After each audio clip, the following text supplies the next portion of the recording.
Hi everyone, this is me Soumi and welcome back to my mini blog. তো সেদিন আমি চলে গেছিলাম শিলিগুড়িতে, আমার কিছু কাজ ছিল।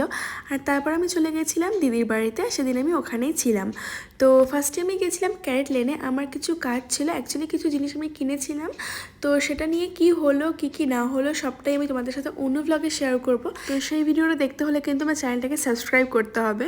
তো যাই হোক, ক্যারেট লেনে যা কাজ ছিল সেটা কমপ্লিট করে আমি চলে আসি প্রভুজিতে। এটা উল্টো দিকেই ছিল। তো এখান থেকে আমি নিয়ে নিয়েছিলাম মিল্ক কেক, আর নিয়ে তারপরে টোটো ধরে চলে গেছিলাম সোজা আমার দিদির অফিসের দিকে। আর দিদি তখনই অফিস থেকে বেরিয়েছিল, তাই ওর সাথে চলে গেছিলাম সোজা ওদের বাড়িতে। আর তোমরা তো দিদিকে দেখেইছো আমার ব্লগে এর আগে। তো ওদের বাড়ি যাওয়ার পরেই কিছুক্ষণ পর চলে আসে দাদা, মানে আমার জিজু। তো এসে এই ওয়াইটা বানিয়েছিল, ভীষণ টেস্টি হয়েছিল খেতে। আর তারপরে আমরা তিনজনে একটু রেডি হয়ে গেছিলাম মোমো খেতে যাব বলে। আর ওদের বাড়ির আশেপাশে অনেকগুলো খুব ভালো ভালো মোমোর দোকান আছে। তো সেখান থেকে মোমো খেয়ে তারপরে চলে আসি বাড়িতে, এসে ফ্রেশ হয়ে নিয়েছিলাম। তারপর ডিনার করে চলে গেছিলাম ছাদে একটু গল্প করতে। তো আজকের মতো ভিডিওটা এখানেই। ভিডিওটা ভালো লাগলে please do like share subscribe. দেখা হচ্ছে নেক্সট ভিডিওতে।